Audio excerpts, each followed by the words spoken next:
The bridge fell silent as Vexthar's hologram flickered, his multifaceted eyes calculating. 30 days, he finally hissed. A pointless delay of your extinction. The transmission cut. Admiral, with all due respect, what the hell did you just do? Commander Davis's voice broke the silence, his face ashen under the emergency lighting. Blackwell straightened her uniform, the insignia of Earth's United Defense Force catching the dim light. I bought us time, Commander. The one thing the Xanthari never give their prey. She strode to the tactical display where Earth hung suspended in digital blue, surrounded by the red markers of the Xanthari fleet. 73 capital ships against Earth's fractured defenses. The Civil War had left them with barely functioning orbital platforms and a handful of combat-ready vessels. By conventional metrics, humanity was already defeated. General quarters. All hands to battle stations, she ordered, her voice calm but carrying to every corner of the bridge. And get me a secure line to the UDF Council. 15 minutes later, Blackwell faced the emergency session of Earth's military leadership, their expressions ranging from fury to despair on the split-screen display. You've exceeded your authority, Admiral. General Wong's voice cut through the overlapping accusations. This challenge is tantamount to gambling with humanity's survival. Blackwell let them vent. Politicians and generals, all terrified, all looking for someone to blame. When the noise subsided, she spoke. The Xanthari have conquered 17 systems in the past decade. None survive intact. Those who surrender become labor forces, their cultures erased, their resources stripped. Those who fight are obliterated. She pulled up classified intelligence reports. This isn't a gamble. It's the only move left on the board. Admiral Chin, the oldest member of the council, leaned forward. What makes you think we can win this challenge, Helena? Because the Xanthari don't understand us, Blackwell replied, activating her personal data screen. Their empire spans centuries, but it's built on absolute hierarchy and technological superiority. They've never faced an adversary that thinks differently. She transferred files to the Council's secure network. These are tactical analyses of every Xanthari conquest in recorded history. They follow patterns, rigid, predictable patterns. They expect us to either attack head-on or surrender. So what's your strategy? Asked Wong, skepticism evident but curiosity piqued. First, I need full operational authority and access to the Geneva Black Site. This request sent another wave of protests through the Council. Chen silenced them with a raised hand. Project Phantom. That's theoretical technology, Helena. Untested. So are humanity's chances against the Xanthari Empire, Blackwell countered. I also need Dr. Maya Zhang released from her research restrictions. General Wang's eyes widened. The woman's a menace. Her phase shift theories violate half a dozen international treaties on weapons development. Those treaties won't matter if we're all dead or enslaved. Blackwell replied coldly. I need Zhang, access to Phantom, and Callum O'Neill reinstated. This last request caused even Chen to flinch. O'Neill is serving a sentence for insubordination that cost 400 lives and saved 4 million, Blackwell countered. I need people who think beyond convention. The Council debated furiously while Blackwell stood immobile, the weight of humanity's future settling on her shoulders. Below, on Earth's surface, most civilians remained unaware of the extinction hovering above them. The government had contained news of the Xanthari arrival, preventing panic while they sought diplomatic solutions. Now diplomacy had failed, and conventional warfare wasn't an option. You have 72 hours, Chen finally announced, overriding the objections. Assemble your team, present a viable strategy, or we pursue other options. Blackwell knew what other options meant. Desperate attempts at appeasement that would only delay the inevitable. As the transmission ended, she turned to her executive officer. Contact the Luna Maximum Security Facility. Tell them we're coming for O'Neill. The countdown had begun. The Luna Maximum Security Facility rose from the moon's gray surface like a metal tumor. Blackwell stepped out of the shuttle, the reduced gravity making her movements fluid despite her rigid posture. He's been in isolation for 14 months, the warden informed her, leading the way through scanner after scanner. O'Neill isn't the same man you knew, Admiral. Good, Blackwell replied. I need someone who thinks differently. The cell was Spartan. A bed, a desk covered with handwritten equations, and a man doing one-armed push-ups in the corner. Callum O'Neill rose slowly, his muscular frame belying the sharp intelligence in his eyes. Admiral Blackwell, he said, voice rough from disuse. Here to throw away another key. Here to offer you one instead. She tossed a data chip onto his desk. Full pardon, reinstatement to active duty, in exchange for a suicide mission. O'Neill scanned the chip's contents, his expression shifting from skepticism to focused intensity. The Xanthari. They're here. In overwhelming force. He ran a hand through his disheveled hair. And you're building a team of expendables to, what? Die gloriously. To win a challenge that can't be won, Blackwell said. Are you in, or do I find someone with less self-pity? O'Neill's laugh was sharp. When do we start? The Geneva black site hummed with activity as Dr. Maya Zhang's fingers flew across the holographic interface. You can't rush science, Admiral. She snapped when Blackwell entered. Especially not when you've kept me locked away from proper equipment for 2 years. Zhang was small, her frame dwarfed by the massive equipment surrounding her, but her presence filled the room. Her experimental phase shift equations floated in the air, complex mathematical choreography that most of Earth's scientific community had deemed impossible, dangerous, or both. The Xanthari don't care about your timeline, Doctor, Blackwell replied. Neither do I. Can your theory work or not? Zhang manipulated the equations, collapsing several into a tight formula. In theory, yes. In practice, it could tear apart the molecular structure of anything we apply it to. O'Neill studied the equations with unexpected familiarity. You're missing a stabilization factor for organic matter, he said, reaching into the hologram to adjust a variable. Zhang's eyes narrowed. And what would a disgraced tactical officer know about quantum mechanics? I had 14 months with nothing but outdated physics texts, O'Neill replied. Try it with that adjustment. The simulation ran again, and the projected failure rate dropped from 82% to 47%. Zhang stared at O'Neill with reluctant respect. Still coin flip odds of molecular disintegration. Better odds than facing the Xanthari conventionally, Blackwell noted. The facility's alarms suddenly blared. Security Chief Daniels burst in. We have a breach. Corporate alliance forces at the perimeter. Reed, Blackwell muttered. Sooner than I expected. Who's Reed? O'Neill asked, already moving to a defensive position.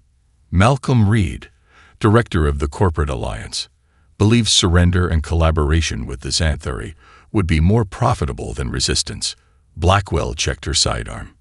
He also controls half the remaining private security forces on Earth. Zhang hurriedly transferred her work to a portable drive.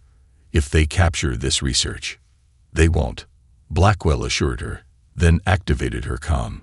This is Admiral Blackwell. Initiate Protocol Nightshade. Throughout the facility, critical systems began going offline in a controlled shutdown sequence. We have 4 minutes before backup generators fail, Blackwell explained.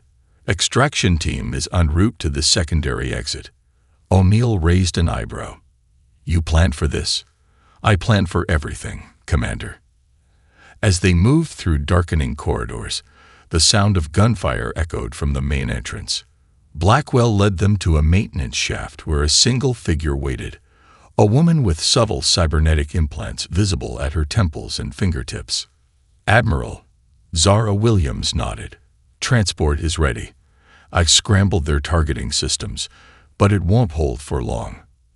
Zhang eyed the newcomer skeptically. Another of your collection of misfits. Earth's foremost AI specialist, Blackwell introduced. And our next stop will surprise you even more.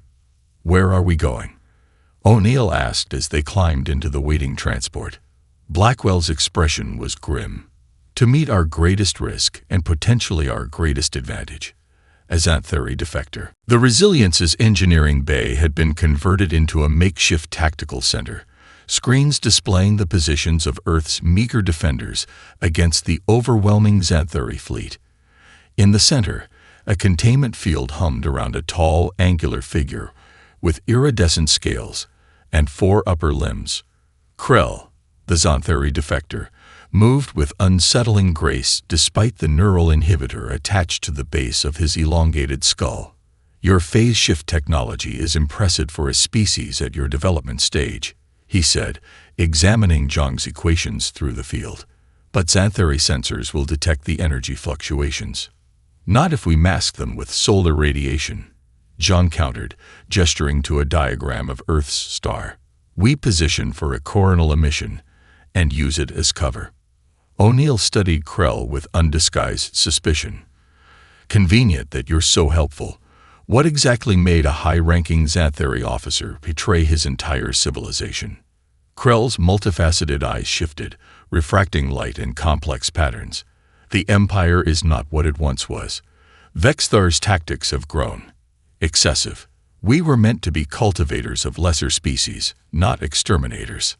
Before O'Neill could press further, Zara Williams interrupted. The neural integration is ready. Admiral, we can link the tactical AI directly to our command decisions, but it's untested at this scale. Blackwell surveyed her improbable team. A disgraced commander, a controversial physicist, a cybernetics specialist, and an alien defector. We're out of time for testing. The Xanthari have positioned their fleet for the first engagement. She activated the ship-wide comm. All hands to battle stations. Prepare for phase shift operation. Aboard the Xanthari command vessel, Arch Commander Vexthar observed the human defense pattern with contempt. Predictable. They've positioned their remaining ships in a standard orbital defense formation. His tactical officer hesitated. Supreme One, we're detecting unusual energy signatures from the human vessels. Primitive attempts at weapons charging, Vexthar dismissed. Begin the primary attack sequence. Target their orbital platforms first. As Xanthari weapons powered up, alarms suddenly blared across the command deck. Multiple human ships appeared simultaneously at different vectors, surrounding the Xanthari formation. Impossible, the tactical officer exclaimed. Our sensors show vessels at coordinates that conflict with visual confirmation. Vexthar's scales darkened with rage. Deploy countermeasures. All ships, defensive formation. On the Resilience, Blackwell watched as Zhang's phase shift technology created perfect holographic duplicates while masking their actual ship's positions. O'Neill's unconventional attack pattern had the Xanthari forces firing at ghosts, while Earth's actual vessels struck from unexpected angles. Their formation is breaking, O'Neill reported, his hands dancing across the tactical display. They're falling back to regroup. Zhang monitored the phase shift equipment, her face tense. The emitters are overheating. We have maybe 5 minutes before shutdown. 5 minutes is all we need, Blackwell replied. Zara, execute targeting plan Delta. Zara, her eyes closed as the neural interface linked her mind directly to the ship's targeting systems, nodded slightly. On the display, precision strikes disabled 3 Xanthari vessels simultaneously. Their shield frequencies are adapting, Krell warned. An expected response. Then we adapt faster, Blackwell ordered. O'Neill, deploy the solar collector stratagem. O'Neill grinned and transmitted orders to a squadron of Earth's smallest vessels. They accelerated toward the massive solar energy collectors extending from the Xanthari flagship like metallic wings. They'll never reach it, Krell observed. The defensive grid is too dense. They don't need to, O'Neill replied as the small ships suddenly released thousands of reflective particles. The particles caught the solar radiation and amplified it, creating a blinding flash that temporarily overloaded Xanthari visual sensors. In that moment of blindness, Earth's remaining ships struck with devastating precision. First blood to humanity. Blackwell stated as Xanthari vessels retreated in disarray. The victory celebration was short-lived.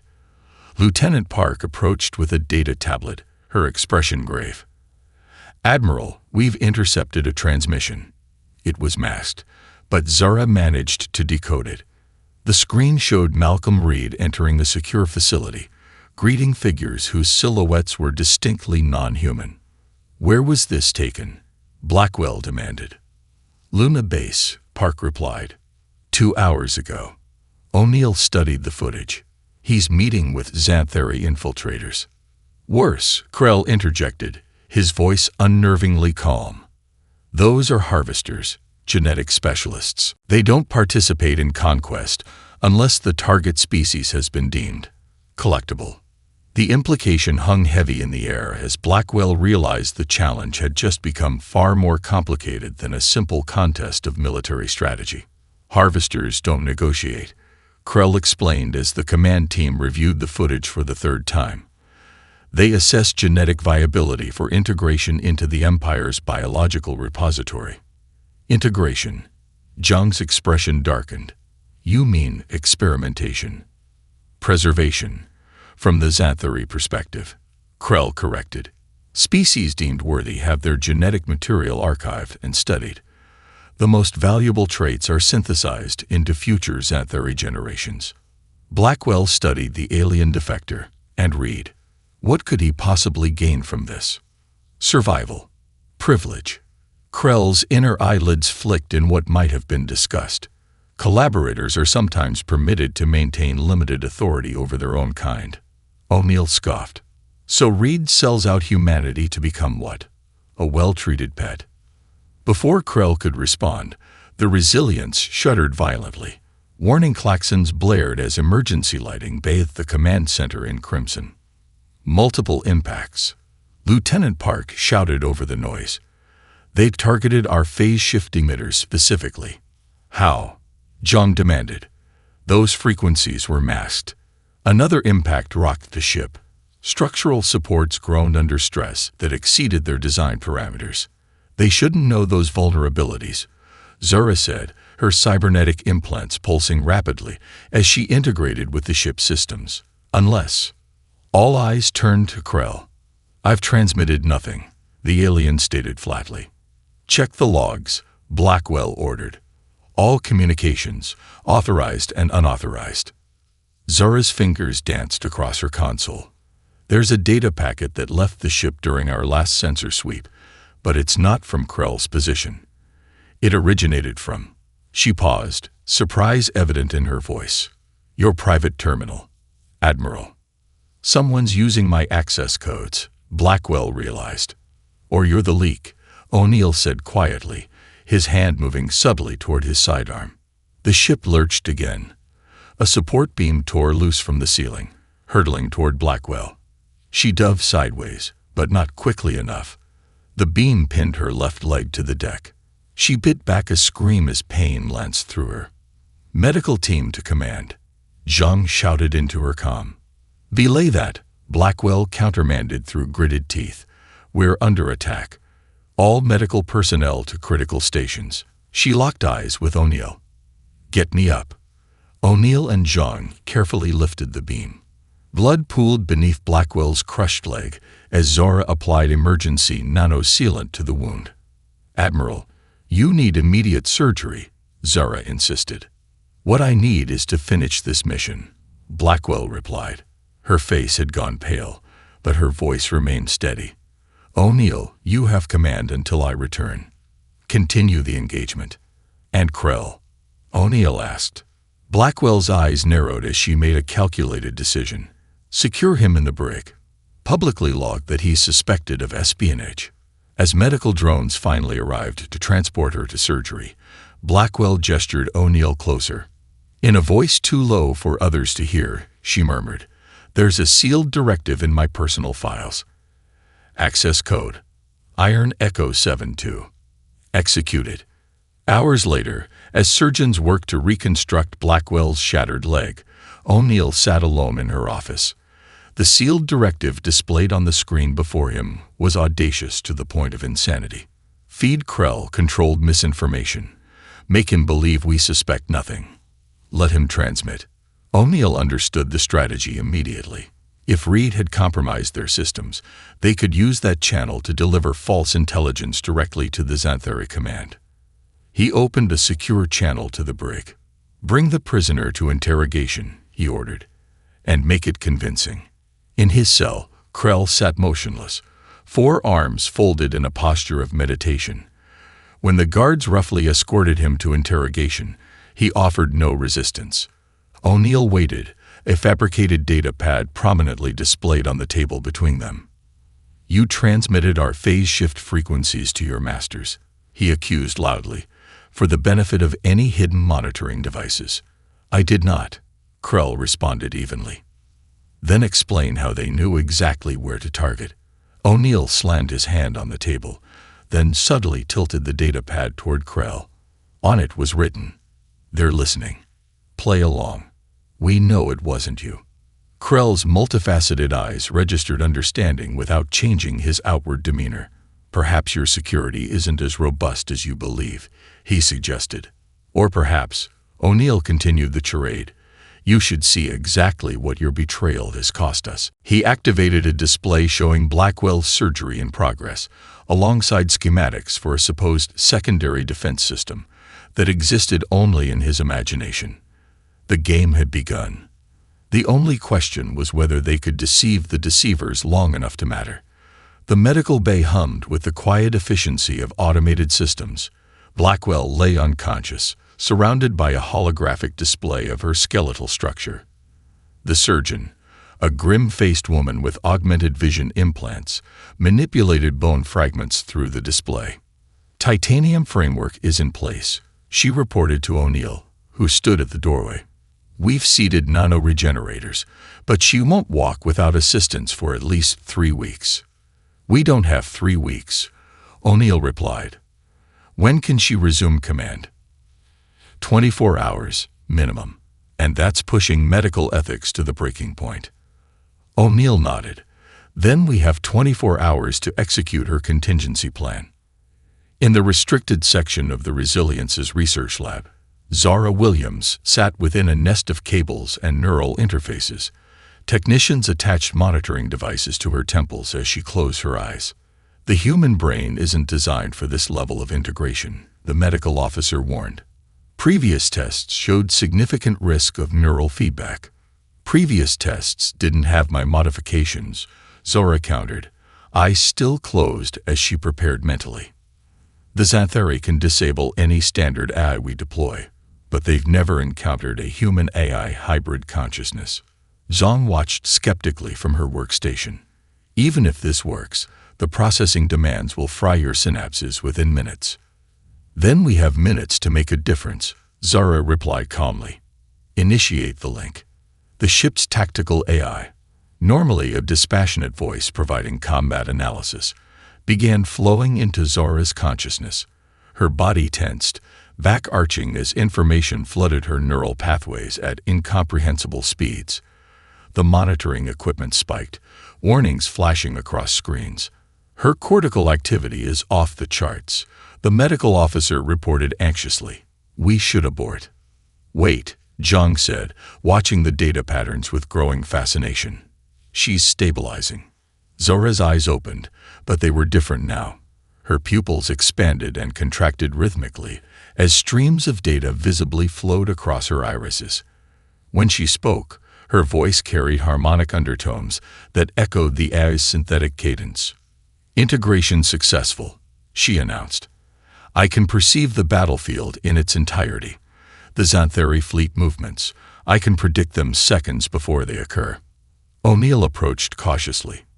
"Zara, are you still in there?" A smile flickered across her face, somehow both mechanical and deeply human. "More present than ever, Commander. And I'm not alone anymore." On the Xanthari command vessel, Vexthar received the intelligence transmitted through Reed's compromised channel. "The humans are deploying a secondary defense system," his intelligence officer reported.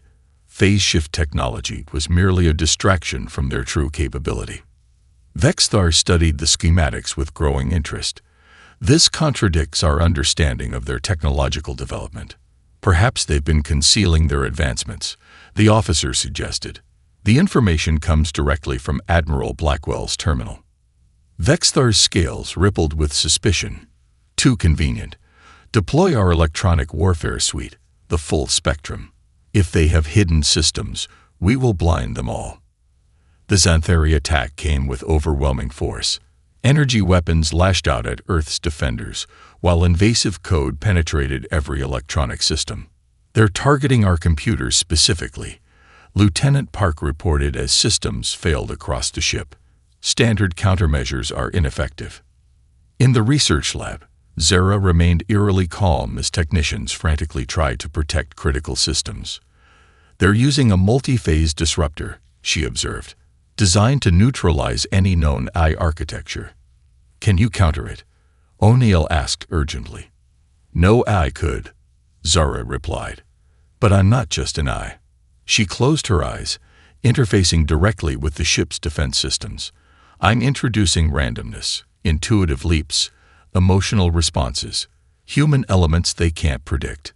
On tactical displays, Earth's defenses began moving in patterns that appeared chaotic but contained a deeper logic, a blend of machine precision and human creativity.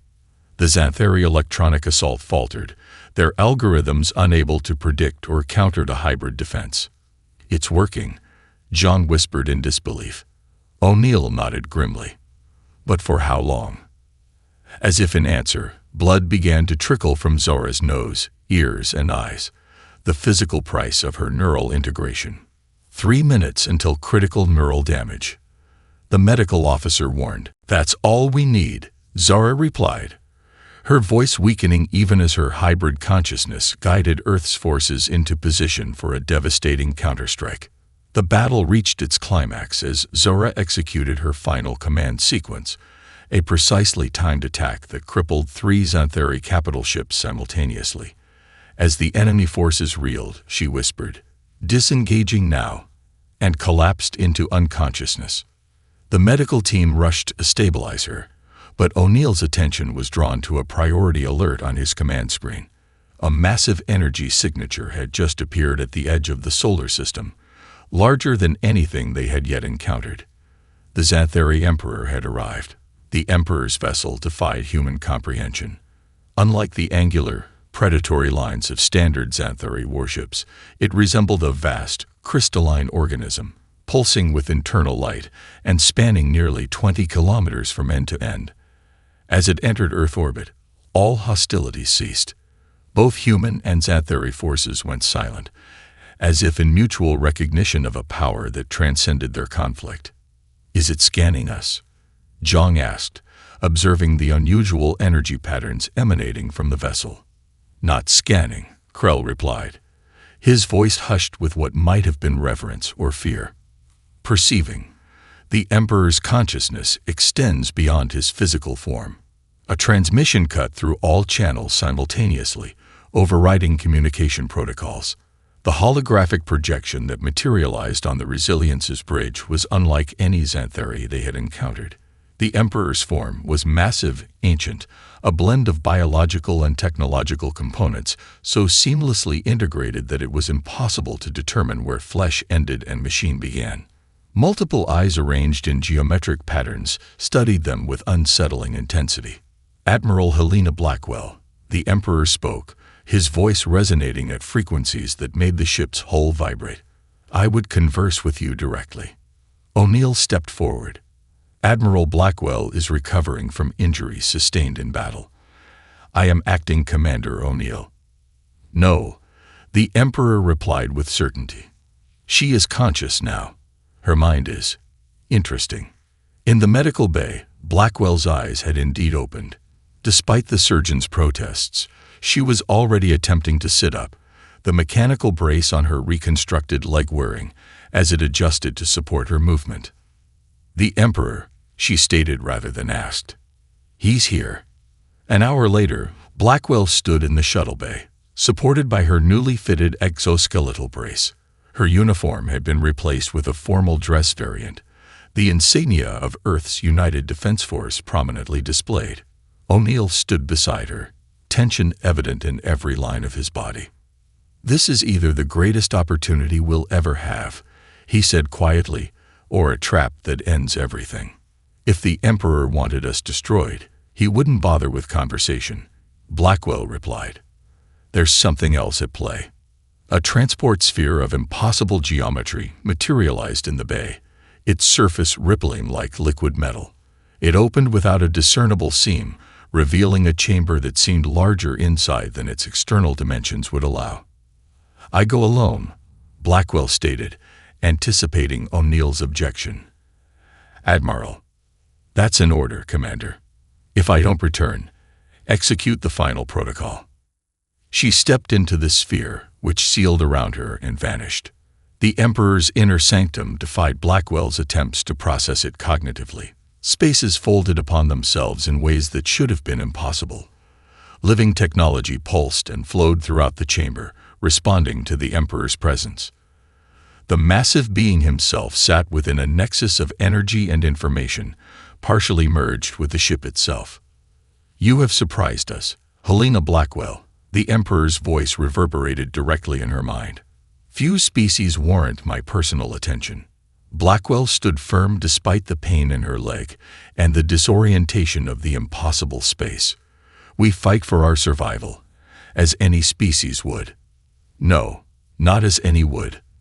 The Emperor's form shifted, components rearranging as he leaned closer. "Most species faced with overwhelming technological superiority capitulate or attempt futile resistance.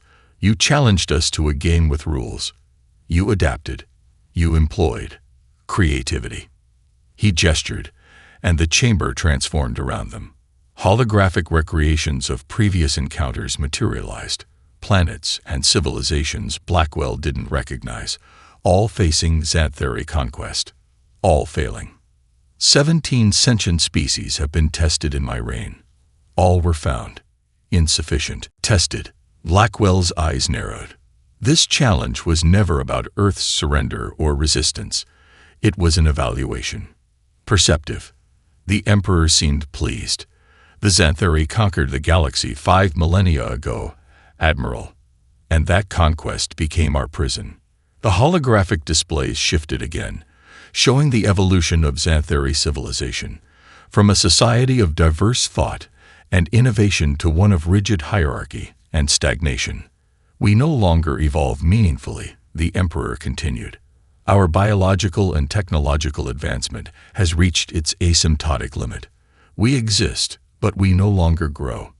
Blackwell began to understand. "And you seek what?" "New perspectives, intellectual resources. We seek worthy inheritors," the Emperor stated, "or perhaps worthy partners." As he spoke, Blackwell felt a subtle intrusion. The Emperor was attempting to scan her mind directly. Drawing on techniques Zora had developed for AI interaction, Blackwell didn't resist entirely but instead carefully controlled what thoughts remained accessible. The Emperor's many eyes blinked in asynchronous patterns. "Fascinating. You resist without resistance." His form reconfigured again, growing more humanoid in appearance. "I propose a direct neural link, Admiral. Mind to mind. The ultimate test of compatibility." Blackwell understood the stakes immediately. This was no longer about Earth's survival alone, but about humanity's place in the galaxy. The neural link could reveal everything: humanity's strengths and weaknesses, their potential and their limitations. It could also reveal the Emperor's true intentions. "I accept," she said, stepping forward into the nexus of light surrounding the ancient being.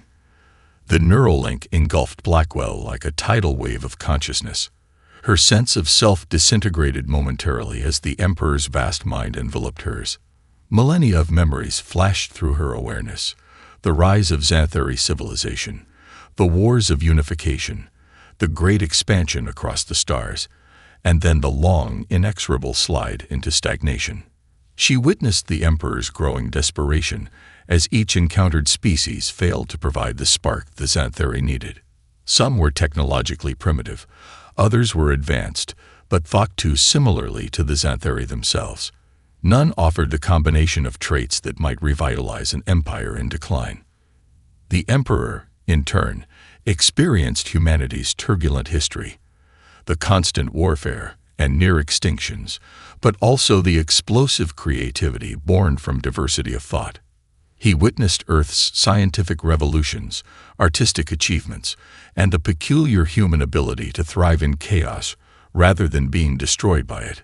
Fascinating, his thoughts resonated within their shared consciousness. Your species fights itself as vigorously as it fights external threats, yet emerges stronger. Blackwell felt his analytical interest shift to hunger as he recognized the potential value of human unpredictability. She glimpsed his initial plan to absorb Earth completely, extracting what was useful while discarding the rest. But she also sensed uncertainty, a quality she suspected was rare for the Emperor. Human adaptability had demonstrated unexpected effectiveness against Xanthari tactics. The phase shift technology, O'Neill's unpredictable strategies, Zara's human AI hybrid consciousness, all suggested humanity might be more valuable preserved than consumed. Blackwell seized this moment of uncertainty, pushing her own vision forward. Not Earth's surrender or destruction, but a genuine alliance. She projected images of human Xanthari cooperation, their technologies merging, their perspectives complementing each other. Humanity's creative chaos balanced by Xanthari order and experience. The Emperor's consciousness recoiled, then re-engaged with cautious interest. You propose equality. The concept seemed foreign, almost incomprehensible to the hierarchical Xanthari mind. I propose survival for both species, Blackwell responded. Your empire stagnates from homogeneity. We offer difference. She felt the Emperor probing deeper, seeking weaknesses, deception. She allowed him to see Earth's vulnerabilities, their technological limitations, political divisions, the self-destructive capacity that had nearly ended their civilization multiple times. But she also showed him humanity's resilience, their ability to rebuild from near-extinction events, to learn from failure, to evolve culturally and technologically at rates the Xanthari had long ago abandoned. As the neural link intensified, Blackwell executed her riskiest gambit. Using techniques Zhang had developed for the phase shift technology, she created a mental echo chamber within the link, reflecting the Emperor's own growing interest back at him, amplifying it. Yes, she projected. We could destroy each other, or transform each other. The Emperor's consciousness pulsed with something Blackwell identified as surprise, an emotion he had likely not experienced in centuries. On the resilience, O'Neill paced anxiously. 3 hours had passed since Blackwell disappeared into the Emperor's vessel. Zhang monitored bizarre energy readings emanating from the crystalline ship, while Zara, still recovering from neural strain, attempted to analyze communication patterns. Something's happening, Zara announced suddenly, her augmented eyes widening as they processed data. The Xanthari fleet is repositioning. Attack formation, O'Neill demanded. No, Zara replied with confusion. They're standing down. Before they could process this information, Blackwell materialized on the bridge. She stood straighter despite her injured leg, her eyes reflecting a depth of knowledge that hadn't been there before. More disturbingly, faint bioluminescent patterns rippled beneath her skin, reminiscent of Xanthari biological markers. Admiral.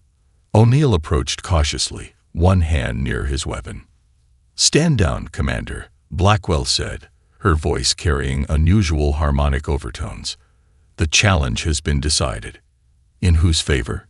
Zhang asked, eyeing the alien patterns beneath Blackwell's skin. Blackwell's expression was unreadable as she gazed at her assembled team. Neither, and both. She activated the ship-wide communication system. Attention all Earth forces. Prepare for a ceasefire and diplomatic exchange. The Xanthari Emperor will address the United Earth government in 6 hours. She paused, then added, We are about to redefine our place in the galaxy. O'Neill studied her intently. Are you still? You, Admiral? Blackwell's expression softened slightly. I'm more than I was, Commander. And so is he. She gestured toward the Emperor's vessel.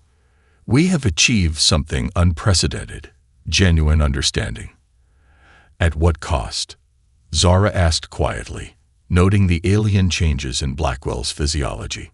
"A necessary exchange," Blackwell replied. "He received insight into human adaptability. I received knowledge of Xanthari history and technology." She straightened her uniform with military precision, and humanity received a future.